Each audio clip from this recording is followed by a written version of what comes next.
Hello and welcome to State of the Economy. Our guest today is Mr. Harshavardhan Neotia, Chairman of Ambuja Neotia Group, and he is the newly elected President of FICCI, and he is going to talk to us about the state of India's economy in 2016. The year has begun with a major global scare with the Chinese economy slowing very sharply, Chinese markets crashing, the specter of Chinese currency devaluing, also the specter of US which might raise interest rates. So where does the Indian economy fit into all this? To discuss that and much more, we have Mr. Harshavardhan Neotia with us. Welcome to our show, Mr. Neotia. Congratulations on taking over as the President of FICCI. Now you represent this premier industry body. Budget is around the corner. You must already be interacting with the PMO, Finance Ministry. What's the sense that you get about what our policymakers think 2016 will be like, given the global background that I just spoke about? Well, India has been a bit of a bright spot, and thankfully a bright spot in this rather difficult international economic space that we are talking about. I feel that 2016 in a sense will be a better year for us than it has been in the last 2 years. Some of the initiatives taken by the government has taken some time to bear fruit. So it is really 2016 that we hope that some of these measures will actually start yielding results. And I am pretty confident that we will move upwards. We may not get to the level at which we want to be, because the global headwinds are pretty strong. But we'll certainly be moving. When you say level, you mean 8.5% growth? Yeah, we really want to go to double-digit growth. I mean, that's really the aspiration for India. But we'll certainly move towards the 8% mark from the 7.2, 7.3 that we are presently. So you're hopeful that we might hit the 8% mark? Yeah, we certainly get very close to it. I mean, that's the feel I have. And I think the government expenditure, particularly on roads, railways, etc., are now happening on the ground. You see, it takes a while for tenders to be awarded, for monies to flow, and for actual work to begin, because there are. So some of those things will kick off, you say? Yeah, all of those will start giving the initial momentum. Of course, finally, private investment has to flow, and it will, I think, as a sequence. Here is where I want to ask you a question. Many economists say that ultimately it's this private investment that gives you that delta of growth. The increment comes from private investment, because the public sector invests its regular quota anyway, right? And what worries me is that the Finance Ministry had projected that 2015-16 would be better than 2014-15, but the Finance Ministry's own mid-year review suggests that 2015-16 could be a little lower than 2014-15. In fact, it says that the nominal GDP growth in 2015-16 is currently at about 7.4% compared to 13.5% in 14-15. Now, in my view, nominal GDP growth is a bit like the earnings for a corporate like yours or your FICCI members. So if earnings growth come down so much, will private sector invest? Because I am told that earnings growth March end would probably be in the region of 5 to 6%, no more than that, and profit growth negative. See, that's true, and I think there are a few major factors. One, of course, is the major international factors which have affected all of us. Our exports have had to suffer as a consequence. There is dumping happening in our country from various other parts of the world. These are the results of all the headwinds that you're talking about. Yeah, the global commodity issue. collapse, China not consuming enough resources, therefore Correct. collapse of oil price collapse. So all of this has certainly been a major dampener. We got a little bit of a heads up with oil prices coming down, so that gave us some relief at least. But over there also people say about $50 to $60 is good for India, but $30 is damaging. Do you subscribe to that? Because there are a whole lot of oil exporting countries who also invest. So net the investable surplus globally goes down. Correct. So do you subscribe to that? Well, certainly, but in the short term, we certainly seem to benefit. In the long term, if the whole economy internationally gets disrupted, and if all the Middle Eastern economies and other economies that are highly oil dependent are in disarray, and India is now interlinked to the whole world, naturally there is going to be consequences. But having said that, particularly when you look at a particular fiscal year, you might stand to benefit. It's like, if suddenly prices go up, on your balance sheet you will show profits. Ultimately it will get impacted because your input costs will also go up. So, having said that, I think the good news is that India built up capacities. Private investments came in on the back of expectation of 8% plus growth. Now that didn't happen for several years. So as a result, most Indian enterprises had large capacities. And because the growth didn't happen, the demand didn't happen accordingly, and therefore everyone had excess capacity. And last year we are told we're working at about 65%, 70% capacity. 70 odd percent. Yes. I think it might have moved up to 75, 76% this year. And I believe private investment starts kicking in only after you cross about 85 to 90%, right? Correct. So I think that's when we should be, that's where we should be reaching next year. This year, sorry, by the end of this year. And that's when private investment will start kicking in. Of course, we must remember there is an overhang of NPAs, and the banking sector is also stretched. So we need to see how quickly we can resolve these. All NPAs are perhaps not all caused by mismanagement, etc. There are some which have happened due to inordinate delay in certain project clearances and approvals of the last mile. Some have happened due to circumstantial factors like power purchase agreements getting cancelled and other things which are outside the control. So I think the government ought to look at a way to resolve these issues. Of course, there is no defense to the fact that if there is persistent default or willful default of any nature, they need to be handled in a certain manner. Probably, the company's management has to exit in favor of some other promoter or some other buyer, and there would be others where that would be fraught with political implications also. Yeah. Of course, everything, but finally, when we have a problem, we have to resolve it. Just like if we get chronically unwell, we will possibly have. We'll have to do something about it. And it's interesting you're talking about NPS, because the RBI governor has at least half a dozen times in the last 6 months has emphasized that there's a need to first recognize the rot. So today the problem is there is no real fix on the exact levels of bad non-performing assets and the ones which are stressed at varying degrees, right?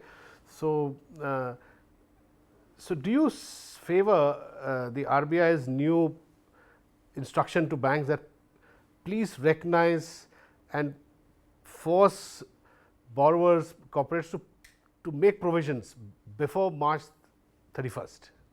So at least the damage. In principle, yes, but I think we need to nuance it a little. We need to nuance it between those that are, say, sectors, say steel sector for instance, and that across the board it is impacted because of this massive dumping that's happening from China, etc. So they might need a certain different kind of treatment as a sector, and I'm not talking of individual companies to be identified for this. So sectors specific relief, for instance, sugar industry was in dire straits, and the government has taken some measures to address some of those concerns. I do not know whether they are. That is true. You're right. Government intervening and giving relief is one issue, but should banks provide for bad assets in the books and reveal the true nature of profit and loss? I mean, after this relief decisions, like everybody will show losses. In fact, a lot of experts in Bombay are saying that even private sector banks have a lot of bad assets, except maybe one or two. It's not as if they are free of, it's generally believed only public sector banks have a lot of bad assets in their books or non-performing assets. Now, should they, if it is 5 or 6%, should all 6% be sort of recognized in the balance sheet? That's what I said. The nuancing is that are we now taking cognizance of some of these sectoral challenges? Now, if you don't take them, then the number on that balance sheet will be perhaps too much for the banks to take, and we don't want the banking system to go under. We need to, of course, recapitalize our banks. We must allow them to access capital, whether it's from the market or any other way that they can. But therefore, the sectoral based assessment has to be done along with the recognition of these problems. And I think probably that's the direction in which it is headed. I don't know about the inside workings, and I do feel that Governor RBI has a very right point that you cannot keep evergreening them. But at the same time, there are some cases that perhaps sectorally need some consideration. So they need to be also simultaneously addressed as much as recognizing the problem is. Do you feel, Mr. Neotia, that there's been some mistake in terms of credit concentrating in fewer sectors as well as corporate groups which operate in that sector? For instance, there's some rough estimate which is being talked about is the top say 12 or 15 groups by the amount of credit that they have taken combined from banks is of the order of 8-9 lakh crore, so closer to 10 lakh crore. And on the other hand, you have another data point, which is that 44 million micro, small and medium enterprises put together also have a similar outstanding exposure to banks, around 8-9 lakh crore. So is there some sort of a dichotomy that 15 large borrowers equal to 44 million small borrowers?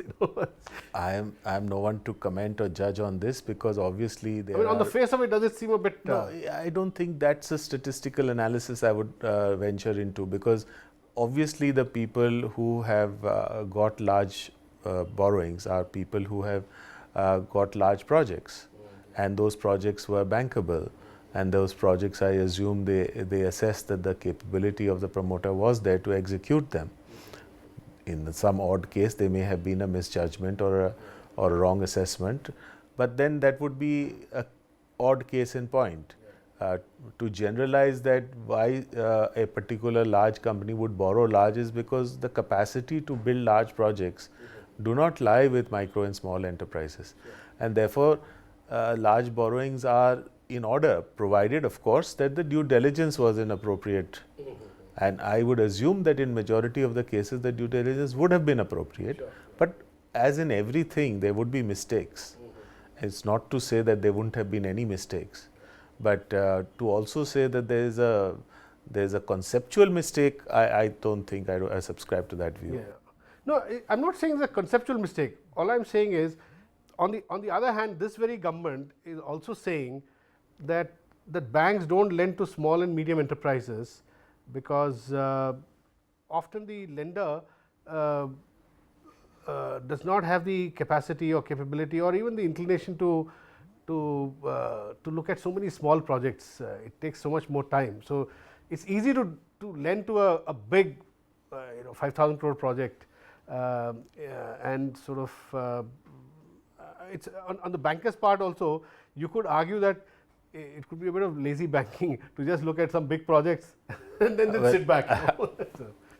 I have not had the privilege of being a banker or making an assessment of how banking is actually conducted on the other side. I have certainly been a borrower, and they have been, at least the banks we worked with, have been fairly meticulous in their scrutiny of our proposals.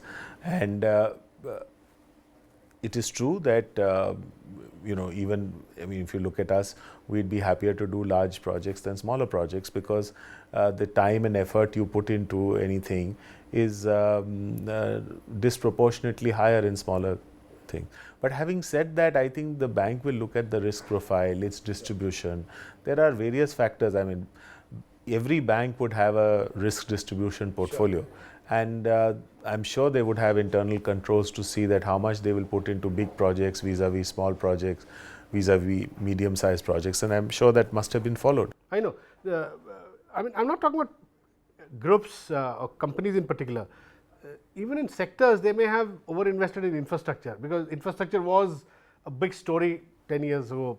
So maybe it's not panned out the way they had thought, because there are other regulatory issues in power sector. This is a world over phenomenon. It's nothing. Sure. I'm not saying that it's anything specific to. There is India. always something. When you had the .com boom, for instance, then everyone thought that's the story. Today you have the e-commerce boom. At some other times there was finance companies were doing extremely well. Some of it happens because at that particular point of time, that's what you believe is the hot sector to be in. That's what you believe where the growth lies. Some of those stories do work out and some of them don't. So tell me, if you take NPAs and restructured assets, aggregate them, also including the huge loans that banks have given to state electricity boards. I am not just talking about private sector, right? SEBs are also, there are 3 lakh crores of loans they have. If you put all of them together, I am told that it amounts to 15% of outstanding bank credit, which is huge. So how critical is that this problem is, resolution of this problem is done immediately, and how crucial is it for growth to take off in India? See, the resolution of the problem has to be done, but say I have more weight. The point I'm asking is, can you get 8% growth, as you said, as things improve, without clearly resolving this problem and just postponing this? That's the question I'm asking. It's not postponing. Let's say I carry more weight than I should on my legs. But even if I identify that, and I know I have identified that, the struggle to pull it off is not that easy. Yeah, so you need to have a discipline and you need to spread it over time. Now, supposing I do it in a very drastic measure, I am more likely to fall ill and therefore not be able to recover from that than if I were to do it in a manner that the body can take. At the same time, not recognizing the problem and not working towards shedding it is also not a good idea. So I think the fact that the government and the RBI and everyone else is seized of the problem as a headline issue, the fact that they are working towards finding a solution to it is good news to me. Okay, so FICCI also feels it's a headline issue. Yeah, surely. It has to be attacked front-loaded. Yeah, it is certainly an issue, and it needs. It is already in the top consideration of everyone concerned. Having said that, there is no overnight solution to this. Sure. If we expect that in a year we are going to sort out all this, it's not possible. Nor perhaps it is desirable. That the fact it has taken many years to reach this critical thing, it will take a few years to unwind it. Sure. But the effort, I believe, is happening. Recognition is happening. Corporates are also realizing that this is a serious concern to everyone and that they need to find ways to solve them. I think they are becoming more flexible in terms of resolution of these problems. So I think overall there is an ecosystem that is getting created or has got created to a great extent, where there is a possibility of its resolution with pain, but not with not by killing the patient. Okay. Now shifting attention to the coming budget. Now you must already have interacted with the government. Probably more interaction would be in the offing. What is your sense? There is a debate kicked off again by government's own policymakers, that given the situation that India is in today, and given that there is a dire need to kickstart investments, and given that private sector investment is still not forthcoming at the level expected, and public sector investment has to do the job in the intervening period, the chief economic advisor has said that fiscal deficit reduction target to 3% by say 2018, it can pause. So we can live with fiscal deficit of say 4% of GDP in the intervening period for 2 years, in the medium term, which gives government more leeway to invest. Do you agree with this logic or this thinking? FICCI is in support of this view. FICCI is in support of the view that the calibration of bringing down the deficit from 3.9 or 4% to 3% could be postponed by a year, year and a half or so, in order to allow public investments in infrastructure projects to happen. See, I also personally support this view, but the problem that some economists raise is that fiscal deficit is something that the global rating agencies watch very closely, and capital flows, it is said, that depend on these kind of numbers. So, foreign investors, FIIs, they look at fiscal deficit with a certain in a certain fundamentalist way. Now, given that world economy or world financial system is shaky during the next 6 months or during 2016, given Chinese devaluation a possibility and US raising interest rates possibility. So, in that context, do you think fiscal loosening at this stage might be risky also? Could there be a backlash? So, my caveat first is that I am no economist, and I thankfully don't have this difficult job to look at all these issues. But I do agree that but now as FICCI president, you may have to look at all these issues. Yeah. But I do agree that there is no free lunch, and if you are going to defer your fiscal deficit reduction targets, you're going to have some consequences. The question is how to calibrate that. Yeah, the question is whether the consequences that you have as not doing it is also not zero. So it's a question of balancing between the deep sea and the devil, and which one is less harmful at this China stage. being the devil and US interest rates being the deep blue sea. Yeah, why even domestic economy and the challenges that we have here, the fact that we need to rev up demand. So I think in that fine-tuned calibration, the economists would be better poised to answer this. But our sense as industry is that we perhaps can live with a little relaxation, not a very significant one, but a little relaxation, just to give that little kind of pause, not reversing the direction, but a pause. Certainly no reversing the direction, but pausing the decline to some extent and recalibrating that may be necessary today. Thank you very much, Mr. Harshavardhan Neotia, for talking to us, and all the best for your presidentship in the course of the year. Thank you. That's all we have in this edition of State of the Economy. We'll be back with you next week. Thanks for watching.